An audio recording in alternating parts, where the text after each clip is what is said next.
दोस्तों नमस्ते। हमारे महाराष्ट्र में आज भी जब बस अड्डे पर बस लगती है तो बस के खिड़कियों से, जो बड़ी बड़ी खिड़कियां होती है, उनमें से बच्चों को अंदर डाला जाता है या अपना रुमाल डाला जाता है या अपनी छोटी सी बैग अंदर डाली जाती है और सीट पर रखी जाती है।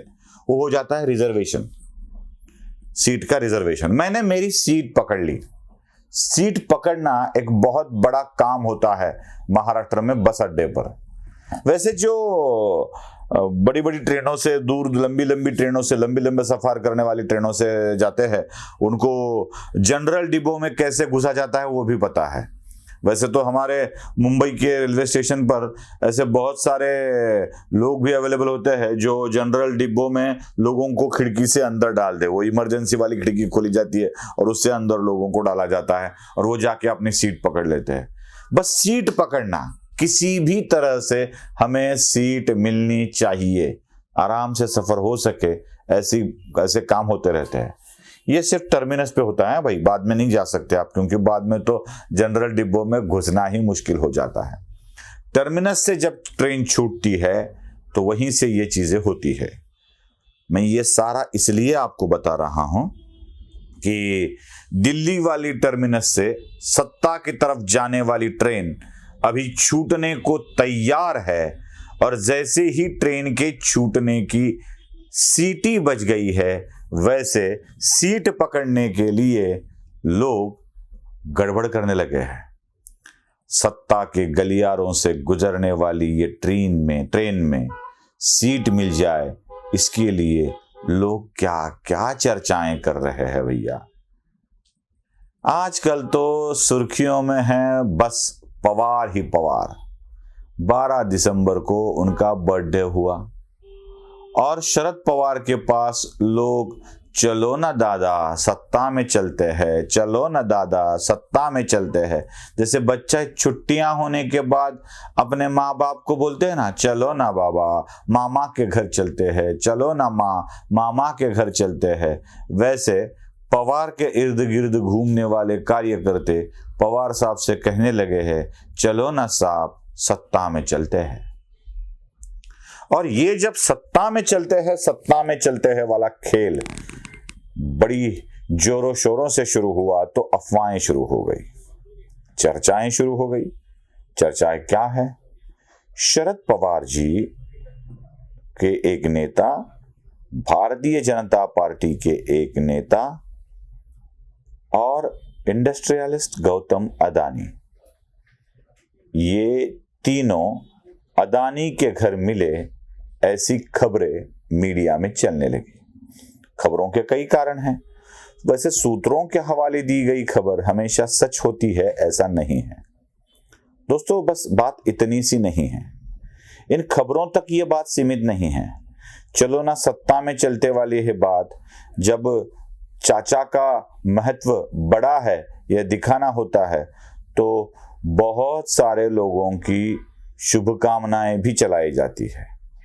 दोस्तों कैसे होता है, जब अपने घर का कोई सीनियर व्यक्ति उम्र के एक विशिष्ट पड़ाव पर आ जाता है, जैसे हमारे यहाँ 75 साल होने के बाद अमृत महोत्सव मनाया जाता है, 80 साल होने के बाद सहस्त्र चंद्र दर्शन मनाया जाता है, वैसे शरद पवार भी अभी 85 तक चले गए हैं।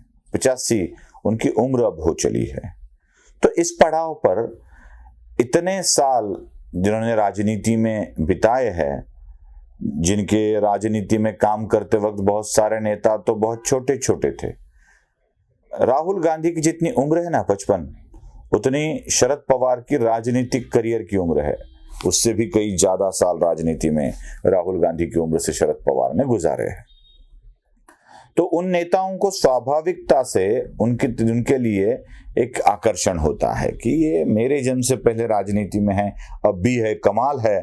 जैसे हमारे यहाँ होता है ना, बहुत बड़ा पेड़ अगर हमें 100-150 साल इमारत, पुरानी इमारत देखे तो मेरे पापा के पहले का है, मेरे दादा का है, और हम बड़े अभिमान से बताते हैं उस इमारत को, उस घर को, उन चीजों को। वैसे शरद पवार भी हमारे जैसे लोगों के लिए ऐसे ही एक स्थल है, अभिमान से बताने वाला स्थल है कि देखो भाई पवार साहब है, पवार साहब इतने सालों से काम कर रहे हैं।